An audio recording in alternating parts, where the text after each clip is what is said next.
Hello student, मैं अभिषेक कुमार जैन, आपका Hindi educator. Welcome to Unacademy. आज के सेशन में हम सभी यहाँ पर फोकस करेंगे एक नए चैप्टर के साथ में, जिस चैप्टर का नाम है पद। अभी हमने रिसेंटली लास्ट लेक्चर में ये समझा था कि किस तरह से कबीर ने अपने दोहे को समझाया और अपनी साखियों को, उन प्रत्यक्ष ज्ञान को हम सभी के बीच तक उतारा और उसको अपनी परीक्षा के आधार पर या अपने स्वयं के उस बुद्धि के विकास के कारण से जिससे हमने उसको समझा। आज हम स्टार्ट करेंगे दूसरा चैप्टर, जिसका नाम है पद। और यह पद जिन्होंने लिखे हैं वो श्री कृष्ण की बहुत बड़ी भक्त है, जिसका नाम मीराबाई है। और उस मीरा के लिए या उनके लिए कहें कि वो एक कृष्णमय जीवन जीने का प्रयास करती रही। और उसके लिए यहाँ पर आप लोगों को पढ़ाएंगे, जिसमें कि आपको बताया जाएगा कि मीरा का जन्म कब हुआ, मीरा ने किस तरह से अपनी बाल्यावस्था बिताई, किस तरह से वो अपने जीवन में कृष्ण के लिए इतनी समर्पित रहने लगी, कृष्ण की भक्ति करने लगी, क्या कारण रहा होगा। आइएगा देखते हैं आज के इस नए चैप्टर में, जिसका नाम है मीरा के पद। मीरा का जन्म 1503 में हुआ, जिनका देहावसान 1546 में हो गया था। इनका समय 1503 से लेकर के 1546 तक रहा। देखते हैं, मीराबाई का जन्म जोधपुर के चौकड़ी जिसका दूसरा नाम आज के समय में जो चला आ रहा है वो कुड़की गांव में हुआ 1503 में।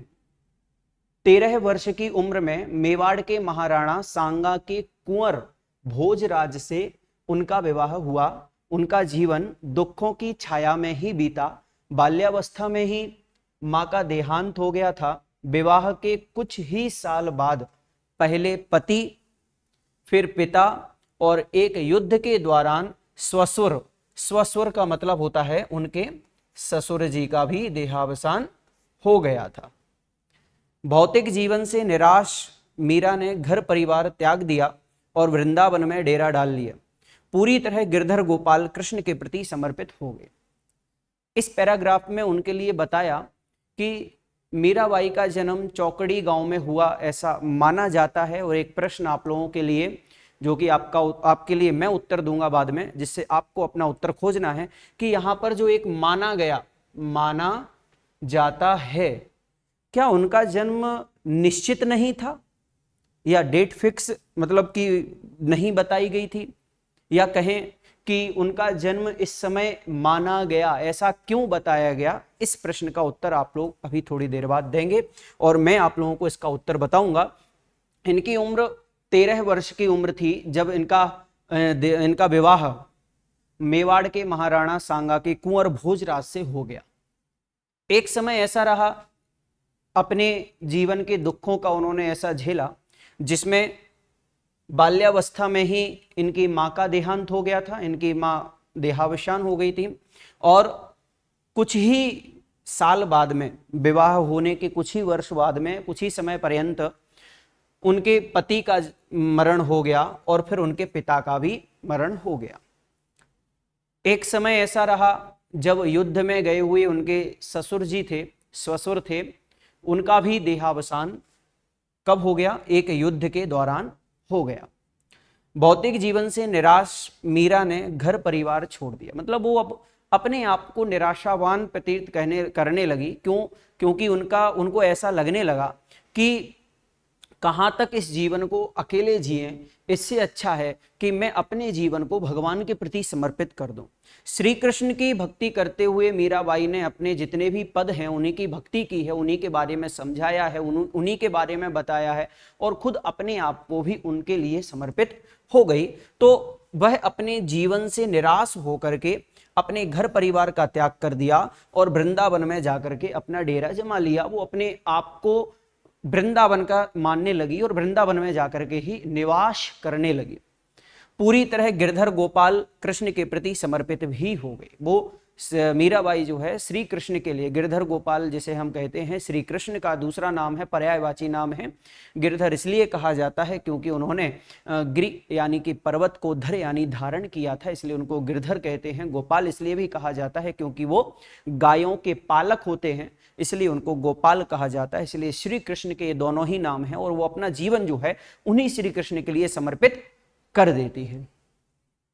आगे के भाग में ये बताया कि जब मध्यकालीन भक्ति आंदोलन चला, उस समय की आध्यात्मिक प्रेरणा ने जिन कवियों को जन्म दिया उनमें मीराबाई का विशिष्ट स्थान है। मतलब उस समय, जिस समय मीराबाई का जन्म हुआ, उसी समय एक मध्यकालीन युग चला जिसमें कवियों की नाम जहां पर आए, आध्यात्मिक कवियों के बारे में जहां पर बात आई, और जब कहा गया कि आध्यात्मिक कवियों में इनका भी नाम आना चाहिए, तो एक नाम ऐसा था जो मीराबाई का था।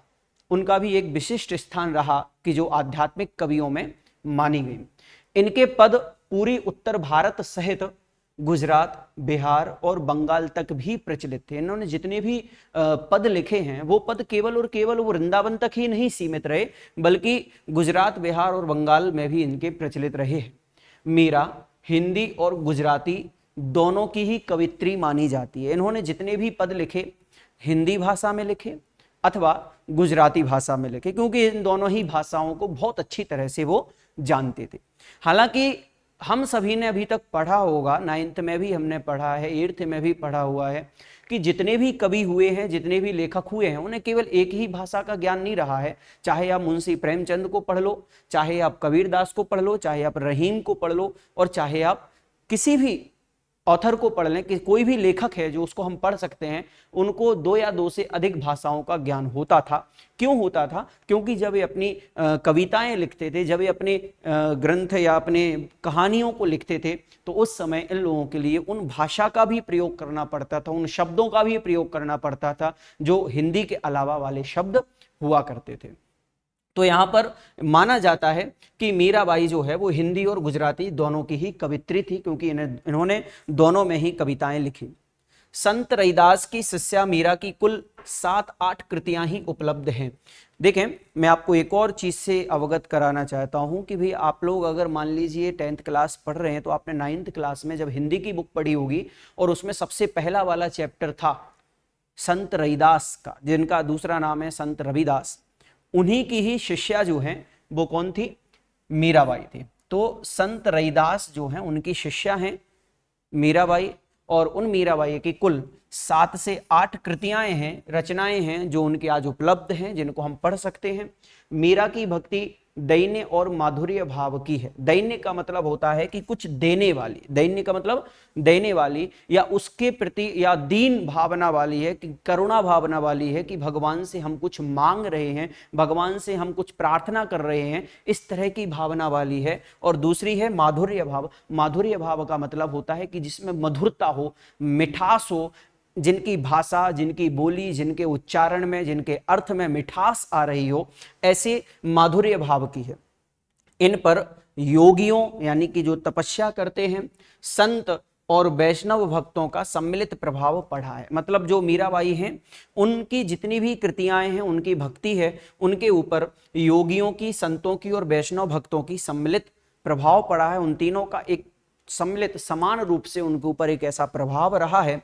मीरा के पदों की भाषा में राजस्थानी, ब्रज और गुजराती का मिश्रण पाया जाता है। देखें, राजस्थान की वो रहने वाली थी, इसलिए उनको राजस्थानी भाषा आती ही थी। गुजराती भाषा की भी वो कवित्री रही हैं, तो गुजराती भाषा भी उन्हें आती है। और ब्रज के शब्द इसलिए भी उनके कविताओं में आते हैं क्योंकि वो वृंदावन में ब्रज भाषा के साथ में वो पालन उनका हुआ है। जितना भी समय उनका व्यतीत हुआ, उनका सारा का सारा जीवन जो है वो वहां पर व्यतीत हुआ, ब्रज में हुआ है, तो उनके लिए ब्रज भाषा भी आती थी। वहीं उनके साथ साथ में उनके लिए पंजाबी, खड़ी बोली और पूर्वी के प्रयोग भी मिल जाते। पूर्वी के प्रयोग का मतलब होता है कि भारत देश की जो पूर्व क्षेत्र की भाषाएं हैं, अवध भाषा है, मगध भाषा है, गोरखपुर साइड जो बोलने वाली भाषा है, अयोध्या की तरफ बोलने वाली जो भाषा, जो पूर्वी इलाका है, ऐसे पूर्वी क्षेत्र के शब्द भाषाओं का ज्ञान हो अथवा नहीं हो, लेकिन वहां के कुछ ऐसे शब्द हैं जो उनकी पदों में, उनकी कविताओं में देखने को मिलते हैं। साथ ही पंजाबी भाषा,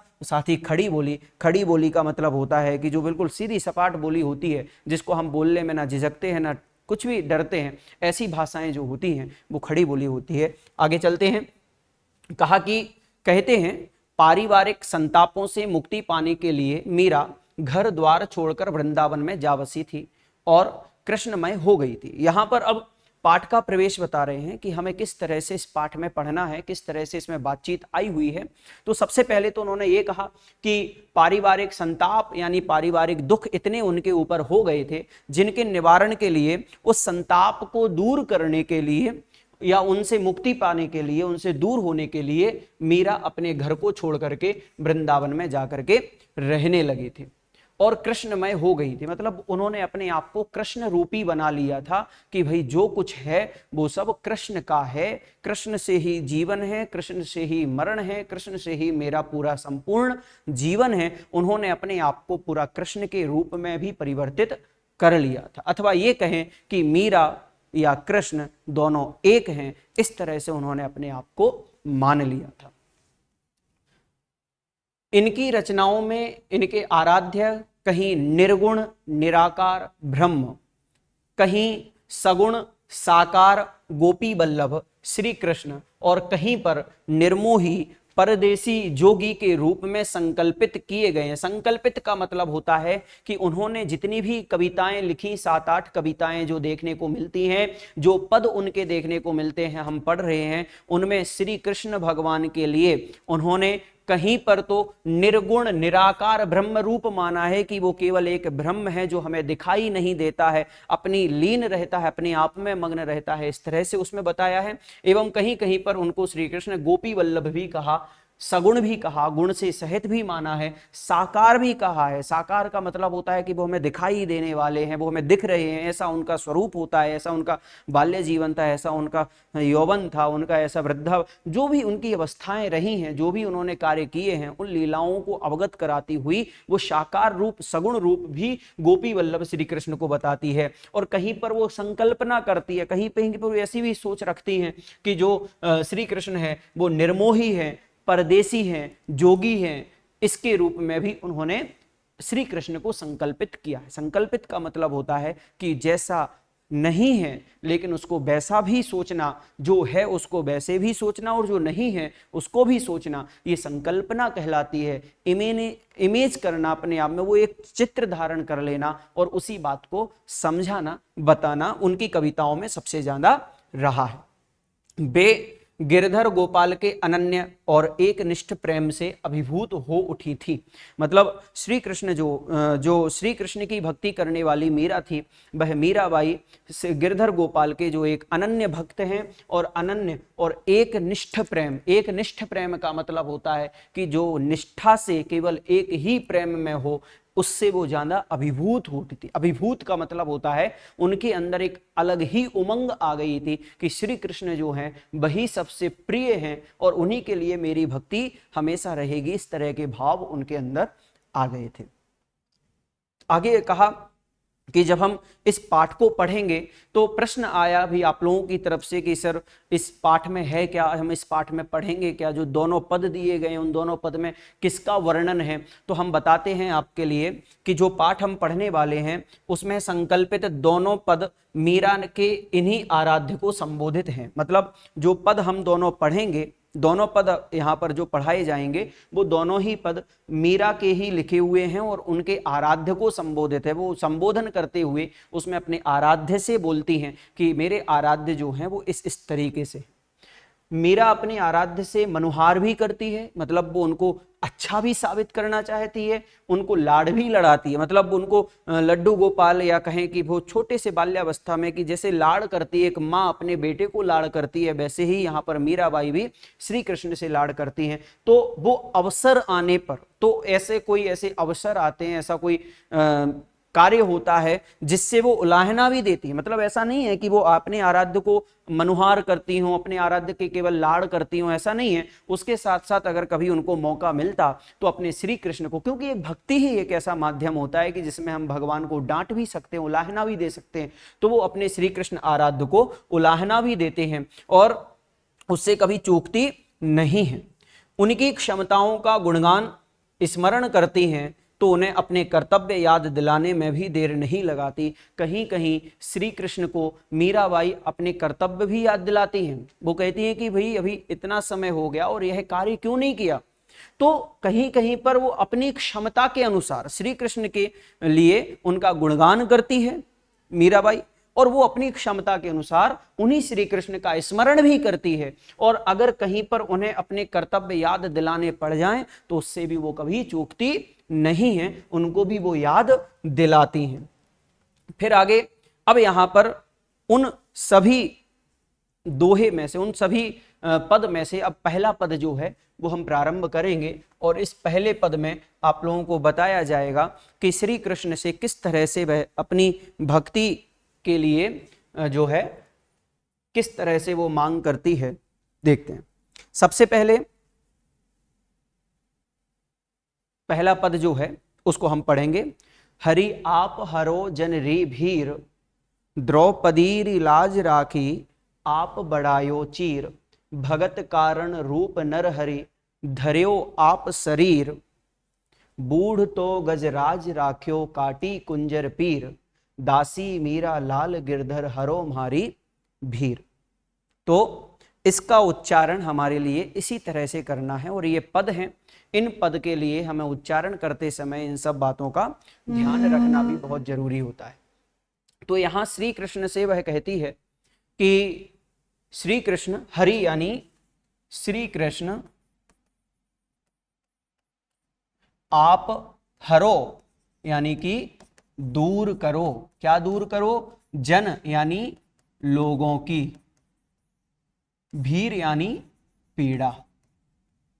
श्री कृष्ण जो हैं वह दूसरों की पीड़ा, लोगों की पीड़ा को दूर करने वाले हैं, ऐसा मीराबाई अपने इस पद में कहते हैं। और वो अपने आराध्य देव से कहते हैं कि हे श्री कृष्ण, आप लोगों की पीड़ा को तो दूर करते ही हैं, लोगों की पीड़ा को दूर करते हैं और दूसरों के कष्टों को भी दूर करते हैं, तो मैं तो आपकी एक दासी हूं।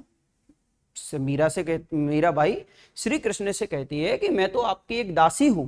तो हरि आप हरो जन री भीर, तो आप दूसरों की पीड़ा को हरने वाले हो, दूसरों के दुखों को हरने वाले हो, दूर करने वाले हो। अब देखो, एक और मैं आपको बात बता दूं कि जब कभी भी कोई छोटा आदमी बड़े आदमी से कुछ मांगता है, जैसे कि मीराबाई श्री कृष्ण से अपनी पीड़ा दूर करने की बात कहती है, तो श्री कृष्ण के सबसे पहले तो वो गुणगान करेगी। बड़े लोगों की पहले देखो, एक बहुत अच्छा तरीका होता है, अगर हमें किन्हीं बड़े से अपना काम निकलवाना हो तो सबसे पहले उसकी तारीफ करनी चाहिए। और मीराबाई ने वह उसी चीज को ध्यान में रखते हुए सबसे पहले तो उनके काम गिनाए कि भाई आपने इन इन लोगों की तो पीड़ाओं को दूर किया, लेकिन मैं तो आपकी दासी हूं, मेरा भी दुख दूर करो। इस तरह से वो कहती। तो देखें, अब कहती है, देखो सबसे पहले क्या कहा? पहली चीज है, उन्होंने कहा कि द्रौपदी रिलाज राखी, यानी आपने महाभारत के समय दुर्योधन दुशासन के द्वारा जब द्रौपदी का जब चीरहरण हो रहा था, वस्त्र को निकाला जा रहा था, तब आप बढ़ायो चीर। चीर का मतलब होता है वस्त्र, चीर का मतलब वस्त्र। लाज यानी कि यहां पर आएगा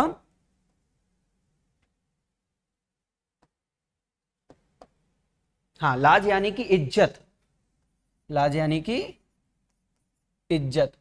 तो इज्जत बचाने के लिए, या कहा जा सकता है कि द्रौपदी की इज्जत बचाने के लिए, द्रौपदी की पवित्रता को कायम रखने के लिए आपने ही क्या किया था? बढ़ाया था। चीर यानी वस्त्रों को, उसके वस्त्रों को क्या कर दिया था? बहुत बड़ा कर दिया था। दूसरी चीज क्या कहा? दूसरी बात कही, भगत कारण रूप नर हरि धर्यो आप शरीर। भगत यानी एक भक्त था जिसका नाम है प्रहलाद। महाभारत के समय पर जब हम जाते हैं तो वहां पर एक अवतार होता है श्री कृष्ण का, विष्णु जी का, नरसिंह के रूप में, जिसे हम बोलते हैं नरसिम्हा। कि आधा शरीर तो मनुष्य का होता है और आधा शरीर जो है ऊपरी भाग जो होगा वो शेर का होगा। तो उन्होंने नृसिंह का रूप भी धारण किया था। नृसिंह का मतलब होता है कि आधा शरीर मनुष्य का हो और आधा शरीर शेर का हो। तो जब भक्त था एक प्रहलाद, प्रहलाद नाम के भक्त के लिए जब ऊपर उसके उपसर्ग आया, जब उसके ऊपर भी कुछ दुख आए, तो उन दुखों को दूर करने के लिए आपने रूप यानी अपना रूप जो है नरहरि यानी आधा नर और आधा शेर यानी नरसिंह का रूप धारण किया। नरसिंह किसका रूप धारण किया? नरसिंह का रूप धर्यो यानी धारण किया। आप यानी आपने, शरीर यानी शरीर को। आपने अपने शरीर को, श्री कृष्ण से कहती है वो अपनी मीराबाई, क्या कहती है कि आपने अपने शरीर को भक्त प्रहलाद के कारण से अपने शरीर को नरसिंह के रूप में धारण कर लिया, केवल एक भक्त की जान बचाने के लिए। आपने अपने भक्त द्रौपदी की लाज बचाने के लिए वहां पर वस्त्र को बढ़ा दिया। वहीं तीसरी बात जो है वो ये कहती है, बूढ़ तो गजराज राख्यो। बूढ़ तो यानी डूबता हुआ, बूढ़ तो यानी बूढ़ा नहीं, बूढ़ तो यानी डूबता हुआ। बूढ़ तो यानी डूबता हुआ, यानी एक तालाब में डूब रहा था। कौन डूब रहा था? एक हाथी, गजराज यानी हाथी। राख्यो जब डूब रहा था तो आपने काटी कुंजर पीर। पीर का मतलब होता है दुखों को काटी यानी दूर किया था। जब उसके पास में कौन आया था? हाथी का कष्ट दूर करने के लिए। कुंजर पीर यानी हाथी के दुखों को दूर करने के लिए आपने किसका शरीर धारण किया? आपने मगरमच्छ को भी वहां पर मारा था। तो यहां पर कहते हैं कि आपने ही डूबते हुए हाथी के लिए, क्या कहा? आपने ही डूबते हुए हाथी को मगरमच्छ के मुंह से बचाकर उसको जीवन दान दिया था, उसकी जीवन की रक्षा की थी। फिर चौथी बात, अब यहां पर तीनों ही बात उन्होंने कह दी।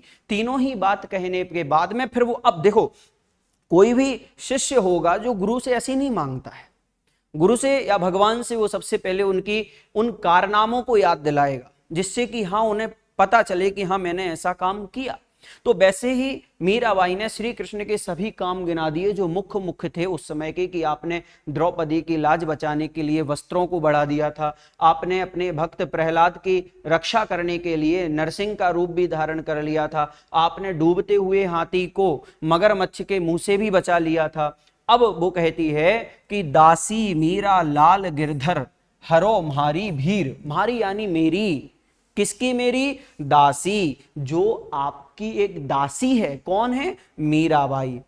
मीराबाई क्या कहती है? मैं आपकी दासी मीराबाई हूं और मेरी, म्हारी यानी मेरी भी, भीर यानी पीड़ा को, हरो यानी दूर करो। कौन? लाल गिरधर, यानी आप जो हैं गिरधर गोपाल जो हो, आप मेरी भी पीड़ा को दूर करो। ऐसा यहां पर इस पद में बताया गया है। अब प्रश्न आता है कि आपको अगर इस प्रश्न का उत्तर देने को आ जाए कि पूरा का पूरा पद लिखा हो और उसका आपको उत्तर लिखना है, तो आपको स्टार्टिंग क्या करनी होगी? स्टार्टिंग करनी होगी कि मीराबाई अपने इस पद में कहना चाहती है कि वो श्री कृष्ण से, अब श्री कृष्ण के द्वारा किए गए कारनामों को याद दिलाते हुए वो अपने ही दुखों को दूर करने की बात कहती है और कहती है कि आपने बहुत से लोगों की दुखों को दूर किया, जिसमें द्रौपदी की लाज रखने के लिए वस्त्र को बढ़ा दिया, प्रहलाद भक्त के कारण से आपने नरसिंह का रूप धारण कर लिया, आपने डूबते हुए हाथी को मगरमच्छ के मुंह से बचाने के लिए उस अपनी जान जोखिम में डाली, और कहते हैं कि अब मैं बची मीरा जो आपकी दासी हूं, मेरे लिए भी हे गिरधर लाल मेरी भी पीड़ा, भीर यानी कि पीड़ा को हरो यानी कि दूर करो, हरो यानी कि दूर करो। इस तरह से यहां पर बताया गया है। ठीक है ना बच्चों? तो इस तरह से पहले पद का जो है अर्थ हो जाएगा। अब इसके बाद हम चलते हैं दूसरा पद जो आप लोगों के लिए इसमें बताए गए। हालांकि दूसरा पद जो है उसमें दो बातें बताई गई हैं। पहले पद में तो आपको पूरा का पूरा उनसे मांगने की बात बताई गई है कि उनके दुखों को दूर करें, मीराबाई इस तरह की बात करती है। दूसरे पद में जो ये 5 लाइन है यहां तक तो वो अपने कुछ 3 लाभ जो हैं, देखो एक प्रश्न आएगा आप लोगों के लिए, प्रश्न ये रहेगा कि मीराबाई श्री कृष्ण से या श्री कृष्ण की भक्ति में अपने कौन से 3 लाभ को पूरा करती हैं। तो 3 लाभ जो से प्रॉफिट जो होता है 3, वो कौन कौन से 3 प्रॉफिट होते हैं उनके पास रहने की, तो वो यहां पर बताते हैं। तो सबसे पहले वो कहती है कि श्याम माने चाकर राखो जी, हे श्री कृष्ण, हे श्याम, मुझे चाकर यानी कि नौकर रख लीजिए। मीराबाई क्या कहती है श्री कृष्ण से कि हे भगवान, मुझे अपने पास नौकरी करने के लिए अपने घर पर नौकरी के लिए रख लीजिए।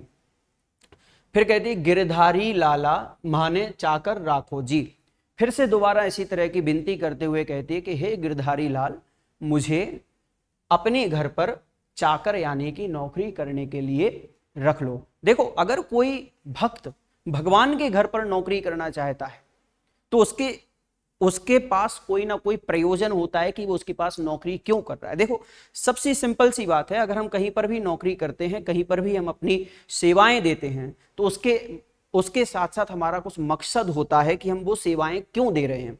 अब मीराबाई जो है वहां पर उनके घर पर रहना चाहती है, तो उनका मकसद क्या है, उनकी 3 बातें जो हैं वो क्या हैं। तो सबसे पहले वो कहती है कि चाकर रहसू, यानी कि मैं जब तक आपके घर पर चाकर बनकर के रहूंगी तो बाग लगास्यू, बाग यानी कि आपके घर के पास में बाग बगीचे लगाऊंगी, और नित उठ दर्शन पास्यू, और नित यानी हमेशा, उठ यानी सुबह से उठ करके, प्रातः काल उठ करके, दर्शन यानी आपके दर्शन को, पास्यू यानी कि प्राप्त करूंगी, आपके दर्शन को पाऊंगी।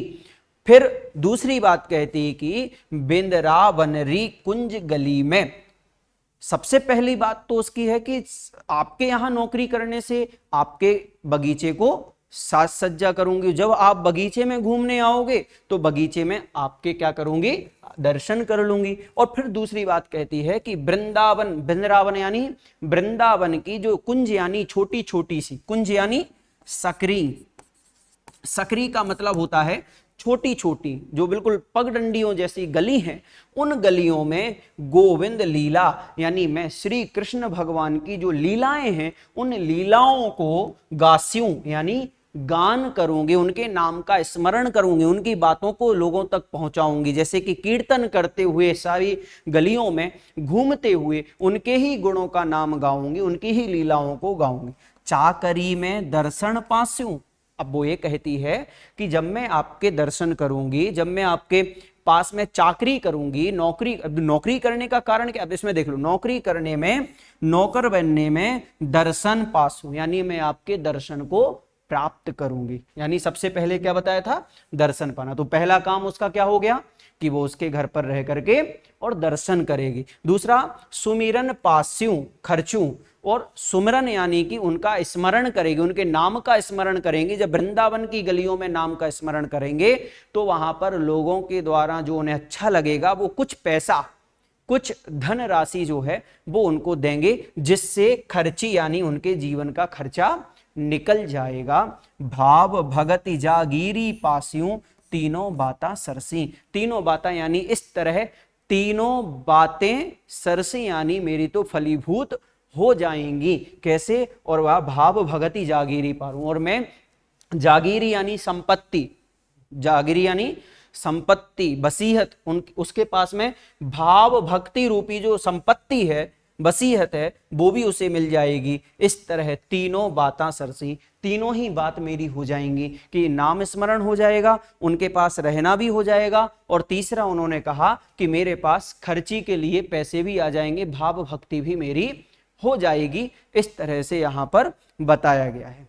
ठीक है, तो इस तरह दूसरे नंबर में जो पद है उस पद में तीन बातें, तीन लाभ जो हैं, आपको प्रश्न आएगा श्री कृष्ण से मीराबाई के तीन लाभ कौन से पूरे होते हैं, तो वो तीन लाभ के लिए आपको ये पूरा का पूरा दोहा बहुत अच्छे से पढ़ना है, बहुत अच्छे से इसको याद रखना है। और किस तरह से आपको लिखना है, तो इस तरह से लिखना है कि श्री कृष्ण की भक्ति करते हुए मीराबाई कहती है कि हे श्याम, मुझे अपने घर पर नौकर रख लें, हे गिरधारी लाल, मुझे अपने घर पर नौकर रख लो।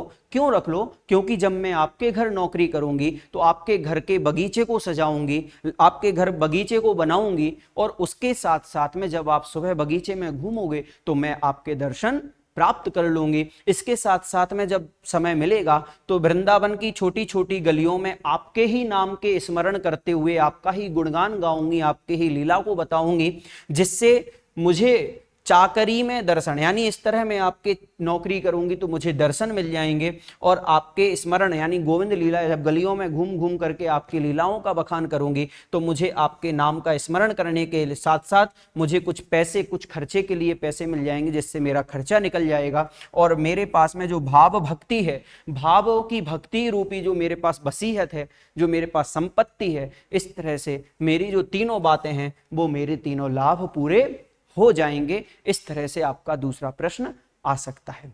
चलेगा, इसी पद में जो आगे की चार लाइनें जो हैं, कुछ 5-6 लाइन जो हैं, 5-6 लाइन हैं, इन 6 लाइन में अब ये बात याद रखना, अब श्री कृष्ण के रूप सौंदर्य की बात करते हैं। किसकी बात करते हैं? रूप सौंदर्य। रूप सौंदर्य का मतलब क्या होता है भैया? श्री कृष्ण के बारे में, श्री कृष्ण किस तरह से रहने वाले हैं, श्री कृष्ण क्या पहनते हैं, श्री कृष्ण का रूप कैसा है, उसकी चर्चा करते हुए मीराबाई क्या लिखती हैं, पढ़िएगा। मोर मुकुट पीतांबर सोहे, गल बैजंती माला, बिंदरावन में धेनु चरावे, मोहन मुरली बाला। ऊंचा ऊंचा महल बड़ावम, बिच बिच राखूं बारी, सांवर यारा दर्शन पास्यूं, पहर कुसुम्बी साड़ी। आधी रात प्रभु दर्शन दीजियो, जमुना जीरे तीरा, मीरा रा गिरधर नागर, मीरा रा प्रभु गिरधर नागर, हिवड़ो घड़ो अधीरा। तो इस तरह से यहां पर ये 6 लाइनें बताई गई हैं। अब इन 6 लाइनों में आप लोगों को उनके रूप सौंदर्य के बारे में पता चलेगा कि श्री कृष्ण जो हैं उनका रूप जो है वो किस तरह से है, और वो किस तरह से वो जो है अपने आप को बताते हैं। श्री कृष्ण को मीराबाई किस तरह से प्रदर्शित करती, किस तरह से बताना चाहती हैं, देखते हैं। कहा कि मोर मुकुट पीतांबर सोहे, यानी वह श्री कृष्ण कैसे हैं? मोर मुकुट, जो उनका मुकुट है वो किसका है? उसके पास मोर का पंख है, यानी मोर के मुकुट पहने हुए हैं। पीतांबर, पीतांबर का मतलब होता है जिसने पीले वस्त्रों को धारण किया हुआ है। पीत यानी पीला, अंबर यानी वस्त्र, जिसने पीले वस्त्रों को धारण किया है। उसमें सोहे, सोहे का मतलब होता है अच्छे लग रहे हैं, शोभायमान हो रहे हैं, शोभित हो रहे हैं, सुशोभित हो रहे हैं। गल यानी गले में, बैजंती माला, बैजंती का मतलब होता है वनमाली, जो वनमाला होती है, जो आप अगर मैं कहूं कि जो कदम के फूल होते हैं जो थोड़े से पीले कलर के होते हैं, ऐसे बैजंती माला यानी वन में उगने वाले फूलों से बनी हुई जो माला है उसको वनमाला कहते हैं। और उसके साथ साथ जो बैजंती, उसका दूसरा नाम है बैजंती, तो वह बैजंती की माला अपने गले में धारण करते हैं।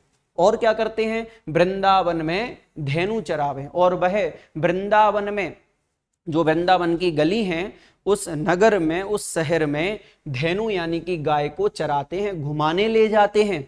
और मोहन मुरली वाला, और अपनी मुरली से मोहित करने वाला ऐसा मोहन मुरली वाला है, जिनके ध्वनि सुन करके, जिनके बांसुरी की धुन सुन करके, मुरली की धुन सुन करके सभी मोहित हो जाते हैं, सबको अच्छा लगने लग जाता है। ऐसे मोहन मुरली वाले जो हैं वह वृंदावन की गलियों में गाय को चराते हैं, गाय को चराने के लिए ले जाते। ऊंचा ऊंचा महल बनावम, अब वो क्या कहती है? श्री कृष्ण की जो ऊंचा ऊंचा महल है, अब देखो अपने आप को वहां नौकर रखना चाहती है, अपने आप में वह ये कहना चाहती है कि मैं श्री कृष्ण की बहुत बड़ी भक्त हूं, और वह श्री कृष्ण का गुणगान करती है और कहती है कि उनके जो ऊंचा ऊंचा महल है, जो उनका बहुत बड़ा महल है, वृंदावन की गलियों में जो उनका सबसे बड़ा मकान बना हुआ है, सबसे बड़ा जो महल बना हुआ है, उस महल में बड़ावम बनाऊंगी। क्या बनाऊंगी? बिच बिच, कहां पर? बीचों ही बीच में, बिच बिच यानी बीचों ही बीच में राखूं बारी। बारी का मतलब होता है फुलवारी। आप लोगों ने देखा होगा जब कभी भी आपके घर पर कोई फंक्शन होता है तो बिल्कुल बीचों बीच में एक बहुत अच्छा सा रंगोली बनाई जाती है फूलों की, बहुत बड़े से, उसके ऊपर से ऐसे इस तरह से पूरी बारियां बनाई जाती हैं। ठीक उसी तरह मीराबाई कहती है कि मैं भी उनके ऊंचे महल में बीचों बीच राखूं, यानी बारी, बारी यानी कि फूलों की फुलवारी बना करके इस तरह से बीचों बीच में बनावम यानी बनाऊंगी। फिर कहते हैं कि सावरियारा दर्शन पासु, और वो कहती है कि मैं सावरिया यानी कि जो सांवले रंग के श्री कृष्ण हैं, उन श्री कृष्ण के दर्शन पास्यु, उन श्री कृष्ण के दर्शन को भी प्राप्त करूंगी। कब करूंगी? पहर, पहर का मतलब होता है पहन करके, पहनकर, क्या पहनकर? कुसुम्बी, कुसुम्बी का मतलब होता है लाल, और साड़ी का मतलब होता है वस्त्र। लाल रंग की साड़ी पहन करके मैं श्री कृष्ण के दर्शन पास्यू यानी पाऊंगी। इस तरह से यहां पर बताया। अब वो ये भी कहते हैं कि लाल रंग की साड़ी में जब वो दर्शन करना चाहती है तो कहां पर दर्शन करना चाहती है और क्यों करना चाहती है? इस प्रश्न के उत्तर के लिए आपको ये दो लाइन याद रखनी है। कहा, आधी रात प्रभु दर्शन दीजियो जमुना जीरे तीरा। अब वो ये कहना चाहती है कि हे श्री कृष्ण, हे गिरधारी लाल, मुझे अर्धरात्रि में, बिल्कुल आधी रात में दर्शन देना। कहां पर देना? जमुना जी के तीर पे, यानी जो यमुना जी है, यमुना नदी के बिल्कुल किनारे पर आकर के मुझे दर्शन देना। क्यों देना? क्योंकि जो मीरा है, मीरा रा प्रभु गिरधर नागर, हे प्रभु गिरधर नागर, जो मीरा यानी मेरे, जो आप प्रभु गिरधर नागर हैं, आप ही, आपके द्वारा जो मेरे अंदर हिवड़ो यानी हृदय में, घणो यानी बहुत सारा, अंधीरा, अधीरा का मतलब होता है बहुत सारा दुख है, बहुत सारा अंधकार है, उस अंधकार को दूर करने के लिए, उस दुख को दूर करने के लिए, उस मीरा के हृदय में जो दुख है उस दुखों को दूर करने के लिए, हे प्रभु गिरधर नागर, अर्धरात्रि में मुझे दर्शन देना। कहां पर दर्शन देना? मैं जब जमुना जी के तीरे जाऊंगी तो आप भी मुझे उस यमुना जी के किनारे पर मुझे दर्शन देना। इस तरह से यहां पर आपको यह अर्थ लगाना है। चलते हैं। अब अगर मान लीजिए आपको कोई प्रश्न आ जाए कि भैया श्री कृष्ण की या श्री कृष्ण के रूप के बारे में, श्री कृष्ण के रूप सौंदर्य की बात मीराबाई ने किस तरह से कही, तो आप इसका उत्तर भी इस तरह से बना सकते हैं कि मीराबाई इस पद के माध्यम से कहना चाहती हैं कि श्री कृष्ण के मुकुट जो है वो मोर का है, वो पीले वस्त्रों को धारण करने वाली हैं, पीले वस्त्रों में वो सुशोभित लगने वाले हैं, और उनके गले में बैजंती माला है। वृंदावन की गलियों में वो गायों को चराते हैं एवं अपनी मुरली की ध्वनि के माध्यम से सभी का मन मोहने वाले हैं, इसलिए उनको मुरली वाला भी कहा। और उन्हीं श्री कृष्ण के जो घर है वृंदावन की गलियों में, सबसे ऊंचा बड़ा मकान जो है वो उन्हीं श्री कृष्ण का है। और वह वहां पर मीराबाई ये कहती है कि मैं उन्हीं के घर, उन्हीं के महल के बीचों बीच में एक फुलवारी बनाऊंगी जिससे वो मुझे दर्शन देंगे, और मैं उनके दर्शन पहन कुसुम्बी साड़ी, यानी कि मैं उनके दर्शन लाल रंग की साड़ी पहन करके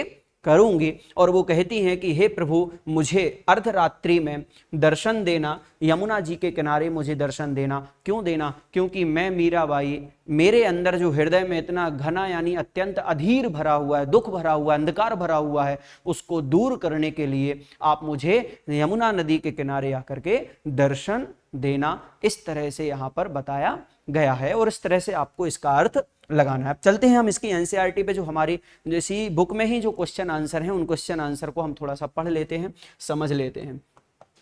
चलते हैं इस क्वेश्चन में, और आपको सबसे पहला प्रश्न जो दिया गया है वो आपको लिखित प्रश्नों में है कि पहले हाँ, आपको पहले ही प्रश्न में लिखा हुआ है कि किस तरह से इसमें विनती की गई है। पहले ही प्रश्न का उत्तर यहाँ पर आप लोगों को पूछा गया है।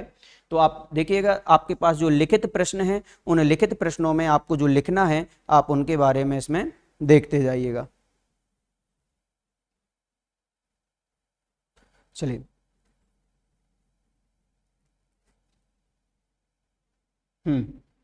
तो सबसे पहले प्रश्न का उत्तर आएगा कि मीरा श्री कृष्ण को संबोधित करते हुए कहती है कि हे श्री कृष्ण, आप सदैव अपने भक्तों की पीड़ा दूर करते हैं। प्रभु, जिस प्रकार आपने द्रौपदी का वस्त्र बढ़ाकर भरी सभा में उसकी लाज रखी, नरसिंह का रूप धारण करके हिरण्यकश्यप को मारकर प्रहलाद को बचाया। मैंने आपको बताया था ना, उनका एक भक्त था प्रहलाद, जिसको हिरण्यकश्यप से ज्यादा प्रॉब्लम थी, कहें कि उससे ज्यादा तकलीफ थी, वो ज्यादा दुख देता था, तो इसलिए उन्होंने प्रहलाद को बचाने के लिए हिरण्यकश्यप का मारा था। मगरमच्छ ने जब हाथी को अपने मुंह में ले लिया तो उसे बचाया और पीड़ा भी हरी। हे प्रभु, इसी तरह मुझे भी हर संकट से बचाकर पीड़ा मुक्त करो। मीरा सांसारिक बंधनों से मुक्ति के लिए भी विनती करती है। इस तरह से आपका जो पहला प्रश्न है एनसीईआरटी की, कि पहले पद में मीरा ने हरि से अपनी पीड़ा हरने की विनती किस प्रकार की। और मैं आपको बता दूं कि सीबीएसई 2016, 2011 और 2010 में ये प्रश्न आया था, जिसका उत्तर है ये। तो इसमें पहले पद में क्या है वो आपसे पूछा गया था, पहले पद में क्या है। दूसरा प्रश्न आप लोगों के लिए आया था कि दूसरे पद में मीराबाई श्याम की चाकरी क्यों करना चाहती है। तो यहां पर आपको उत्तर मिलेगा कि मीरा श्री कृष्ण को सर्वस्व समर्पित कर चुकी है, मतलब वो अपने आप को सब कुछ श्री कृष्ण के ऊपर ही उन्होंने लगा दिया। श्री कृष्ण के दर्शन, नाम स्मरण रूपी जेब खर्च वे श्री कृष्ण की दासी बनकर उनके दर्शन का सुख पा सकेंगी और उनके समीप रह पाएंगी। इस प्रकार मीरा दासी बनकर श्री कृष्ण के दर्शन, नाम स्मरण रूपी जेब खर्च और भक्ति रूपी जागीर तीनों प्राप्त कर अपना जीवन यापन करेगी या अपना जीवन सफल बनाना चाहती है। इस तरह से दूसरे वाले पद में उन्होंने श्री कृष्ण की चाकरी करना चाहा। श्री कृष्ण की चाकरी इसलिए करना चाहती थी क्योंकि उसकी वो तीनों बातें जो हैं वो पूर्ण रूप से फलीभूत हो जाएं, एक हो जाएं। इसके बाद मीराबाई ने श्री कृष्ण के रूप सौंदर्य का वर्णन किस प्रकार किया। तो ये आपका तीसरा प्रश्न है, जो मैंने आपको भी पहले बताया भी था। तो उनका रूप सौंदर्य का वर्णन करते हुए कहती हैं कि उन्होंने सिर पर मोर मुकुट धारण किया है, मतलब मैंने आपको बताया जिस तरह कि उन्होंने अपने सिर पर मोर मुकुट धारण किया, तन पर पीले वस्त्र सुशोभित हैं, गले में वैजयंती माला उनके सौंदर्य में चार चांद लगा रही है, और कृष्ण बांसुरी बजाते हुए गाय चराते हैं, तो उनका रूप बहुत ही मनोरम लगता है, मोहनीय लगता है। इस तरह से आपका उनके रूप सौंदर्य बताना हो जाएगा। इसके बाद में फोर्थ क्वेश्चन है कि मीराबाई की भाषा शैली के ऊपर। अब मैंने इस प्रश्न को आपको उन्हीं के, जब हम पढ़ रहे थे, उनका जीवन चरित्र पढ़ रहे थे, पहले ही पेज पर हमने पढ़ा कि उनकी भाषा किस तरह की थी। भाषा का मतलब लैंग्वेज, उनके लिखने का तरीका किस तरह का है। तो वो इस तरीके से है कि मीराबाई की भाषा शैली राजस्थानी मिश्रित ब्रिज भाषा है, मतलब उनकी जो भाषा शैली है उसमें राजस्थानी भाषा के साथ में ब्रिज भाषा भी मिली हुई है। इसके साथ ही गुजराती शब्दों का भी प्रयोग पाया गया है। इसमें सरल, सहज और आम बोलचाल की भाषा, यानी जिसे हम खड़ी बोलचाल की भाषा कहते हैं। पदावली कोमल, भावानुकूल, प्रवाहमयी है, मतलब उनकी जो पद हैं और एक पद के बाद जो दूसरा पद है उसमें एक धारा प्रवाह है और उसके साथ साथ में कोमल और उसमें कुछ ना कुछ भाव हैं, इस तरह के वो पद हैं। और मीराबाई के पदों में भक्ति रस है, मतलब उनके जितने भी पद हैं उन पद में भक्ति रस भरा हुआ है, क्योंकि उन पदों में उनकी भक्ति प्रदर्शित हो रही है। इसके साथ साथ कहा मीराबाई इनके पदों में अनुप्रास, पुनरुक्ति, प्रकाश, रूपक, उत्प्रेक्षा आदि अलंकार का भी प्रयोग हुआ है। कुछ अलंकार क्या कहलाते? अलंकार वो कहलाते हैं जो हमारे वाक्यों को, जो हमारे काव्यों में सुंदरता ला दें और अच्छा बना दें, उनका नाम अलंकार कहलाता है। और ऐसे अलंकारों का प्रयोग ही उसमें किया गया है। अपनी प्रेम की पीड़ा को अभिव्यक्त करने के लिए उन्होंने अत्यंत भावानुकूल शब्दावली का प्रयोग भी बहुत अच्छी तरह से किया है। इस प्रश्न के उत्तर में आप लोगों को इस तरह से बताना है। और इनके पदों में माधुर्य गुण प्रमुख है, शांत रस के दर्शन होते हैं।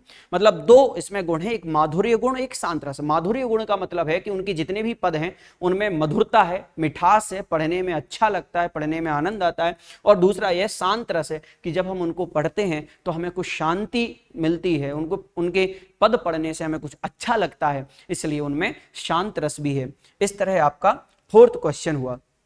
फिफ्थ क्वेश्चन आप लोगों को बताया गया जिसका उत्तर है, फिफ्थ क्वेश्चन है, वे श्री कृष्ण को पाने के लिए क्या क्या कार्य करने को आतुर है। वो श्री कृष्ण को प्राप्त करने, मतलब श्री कृष्ण को पाने के लिए मीराबाई क्या क्या करना चाहती है या क्या क्या करती है। इस प्रश्न के उत्तर में आपको बताया श्री कृष्ण ने कृष्ण को प्रियतम के रूप में देखा है। मतलब मीराबाई ने श्री कृष्ण को प्रियतम के रूप में, मतलब कि जो कुछ भी अब है मीराबाई का, वो केवल और केवल कौन है? श्री कृष्ण ही है। वे बार बार कृष्ण के दर्शन करना चाहती है। वे कृष्ण को पाने के लिए अनेकों कार्य करने को तैयार हैं, कि वही सेविका बनकर के उनकी घर पर सेवा करना चाहती है, नौकर बनकर के उनके घर पर नौकरी भी करना चाहती हैं, और उनके बिहार करने के लिए बाग बगीचे लगाना चाहती है। मतलब जब वो घूमने आए, सुबह सुबह टहलने आए, तो उनके लिए बाग बगीचे भी लगाना चाहती, बाग बगीचे भी सजाना चाहती है। वृंदावन की गलियों में उनकी लीलाओं का गुणगान भी करना चाहती हैं। ऊंचे ऊंचे महलों में खिड़कियां बनवा कर चाहती हैं, ताकि आसानी से कृष्ण के दर्शन कर लें। और वे उनके दर्शन के लिए कुसुम्बी रंग का मतलब मैंने बताया था, लाल रंग की साड़ी पहनकर यमुना के तट पर आधी रात को प्रतीक्षा करने के लिए भी तैयार हैं, और वे अपने आराध्य को मिलने के लिए हर संभव प्रयास करने के लिए भी तैयार हैं। इस तरह से यहां पर बताया गया। अब आगे चलते हैं, कुछ ऐसे प्रश्न जिसमें आपको आशय स्पष्ट करना होगा। आशय स्पष्ट करने का मतलब होता है कि आपको उसके काव्य की सुंदरता बतानी है, कि आपको वह काव्य कैसा लगा, वो लाइन कैसी लगी। तो सबसे पहला जो है आपको लाइन दी गई थी, आपकी ही बुक में देखें, आप अपनी बुक में निकाल करके देखें। पहला प्रश्न है जिसमें आप लोगों को काव्य सौंदर्य बताना है, और पहले प्रश्न का काव्य सौंदर्य है। प्रश्न पढ़ें अपनी बुक में कि हरि आप हरो जनरी भीर, द्रौपदी री लाज राखी आप बढ़ायो चीर, भगत कारण रूप नरहरि धर्यो आप शरीर। इस तरह से आपको पहला प्रश्न आया, और इस पहले प्रश्न का उत्तर देते हुए यहां पर बताया कि अब जो लाइन वहां पर पंक्ति आपको बताई गई हैं, उन पंक्तियों में मीराबाई क्या कहना चाहती हैं। तो आपको उत्तर में लिखना है कि प्रस्तुत पंक्तियां मीराबाई के पद से ली गई हैं, क्योंकि अभी हमने पढ़ा है, उन्होंने लिखा हुआ है। और मीराबाई अपने प्रिय भगवान कृष्ण से कहती हैं, हे भगवान आप ही अपनी इस दासी की पीड़ा हरें। मतलब आप ही इस दासी यानी कि जो आपकी सेविका है, उसकी पीड़ा, उसके दुखों को दूर करें। मीरा के अनुसार श्री कृष्ण ने ही अपमानित द्रौपदी की लाज बचाई थी। जब दुशासन ने उसे निर्वस्त्र करने का प्रयास किया था, तो आपने ही उसे वस्त्र प्रदान किए थे। आप भक्तों पर कृपा करने वाले हैं। अपने प्रिय भक्त प्रहलाद को बचाने के लिए नरसिंह रूप धारण किया था। भक्त की आवश्यकता अनुसार रूप धारण कर उनके कष्ट हरते हैं। उसी प्रकार आप मेरे भी कष्टों को दूर करें। इस तरह से यहाँ पर दूसरे प्रश्न का पहला प्रश्न हुआ, यानी सेकंड क्वेश्चन का फर्स्ट हो गया। अब इसमें दूसरा क्वेश्चन जो है, कौन कौन सी लाइन है जिसका आपको काव्य सौंदर्य बताना है। तो दूसरा प्रश्न है, बूढ़ तो गजराज राख्यो काटी कुंजर पीर, दासी मीरा लाल गिरधर हरो मारी पीर। तो यहां पर अब उसी लाइन के नीचे की दो लाइन दी गई हैं, और उसमें यह बताया है कि मीराबाई इस पद में यह कहना चाहती हैं कि अपने प्रिय भगवान कृष्ण से कहती हैं कि हे भगवान आप भक्तों पर कृपा करने वाले हैं। आपने ही डूबते हुए हाथी की रक्षा की थी, उसे मगरमच्छ के मुंह से बचाया था। इस प्रकार आपने उस हाथी की पीड़ा दूर की थी। हे प्रभु इसी तरह मुझे भी हर संकट से बचाकर पीड़ा मुक्त करो। मीरा सांसारिक बंधनों से मुक्ति के लिए भी विनती करती है, और कहती है कि भगवान मेरे जो सांसारिक दुख हैं, उन संसार के जितने भी लगे हुए दुख हैं, उनको भी दूर कर दो। इस तरह से यहां पर बताया। थर्ड क्वेश्चन आप लोगों को बताया है कि चाकरी में दर्शन पास्यू सुमरण पास्यू खर्ची, भाव भगति जागीरी पासु, तीनों बाता सरसी। अब सेकंड वाले पद की जो बीच वाली दो लाइनें हैं, उसका यहां पर काव्य सौंदर्य पूछ रहे हैं कि प्रस्तुत पंक्तियां जो हैं वो मीराबाई के पद से ली गई हैं। आपको स्टार्टिंग इसी तरह से करनी है, कोई भी किसी भी लाइन से आपको लिखना हो। तो स्टार्टिंग का अगर आप एक लाइन तो इसी तरह से आप लोग बढ़ा सकते हैं कि यह जो लाइन है, यह पंक्तियां हैं, वो मीरा के द्वारा कही गई पद हैं, उसमें से ली गई हैं। और यहाँ पर मीराबाई श्री कृष्ण से ये कहना चाहती हैं, प्रियतम के रूप में देखा है, और वे बार बार कृष्ण के दर्शन करना चाहती है। वे कृष्ण को पाने के लिए अनेकों कार्य करने को तैयार है। मीरा अपने प्रिय भगवान कृष्ण से कहती हैं कि हे श्याम मुझे अपनी दासी बना लो, मैं तुम्हारी सेविका के रूप में रहूंगी और तुम्हारे लिए बाग बगीचे भी लगाऊंगी। जिसमें तुम विहार कर सको, इसी बहाने मैं रोज सुबह तुम्हारे दर्शन कर सकूं। इस तरह से जो क्वेश्चन में आप लोगों को उत्तर लिखना है और उसी में ही इस तरह से वो बता रही हैं कि मैं वृंदावन के कुंजों में, कुंजों यानी कि गलियों में, और गलियों में कृष्ण की लीलाओं को गाऊंगी।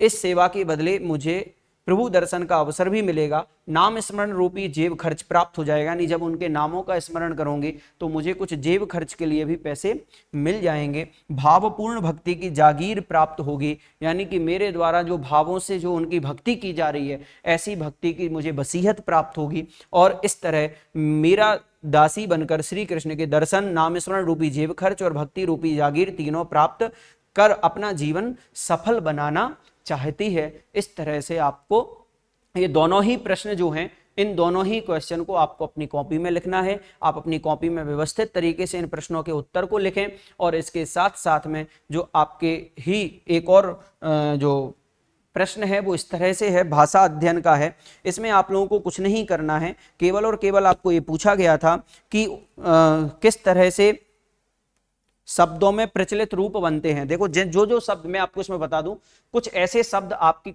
बुक में हैं, और उसमें जैसे चीर शब्द आया तो चीर को आज के समय में क्या कहते हैं? वस्त्र, कपड़ा। जो प्रचलित शब्द है उसका आपको वो लिखना है। जैसे आपके बूढ़ता यानी डूबता, धार्यो धारण किया, लगास्यूं लगाऊंगी, कुंजर यानी हाथी, घना बहुत अधिक, बिंद्रावन वृंदावन, सर, यानी कुछ शब्द जो आपके इन पद में इस कविता में आए हैं, उन्हीं शब्दों को आज के समय में हम क्या बोलते हैं वो बताना है। सरसी पूरी हुई, रहज्यूं यानी रहूंगी, हिबड़ा यानी हृदय यानी दिल, राख यानी रक्षा करो, कुसुम्बी यानी लाल रंग की। इस तरह से आपके ये दूसरा वाला चैप्टर पूरा हुआ। इसी तरह आप अपनी कॉपी में इनके क्वेश्चन आंसर करें। कोई अगर आपको डाउट रहता है तो आप उसका समाधान भी यहाँ से प्राप्त कर सकते हैं।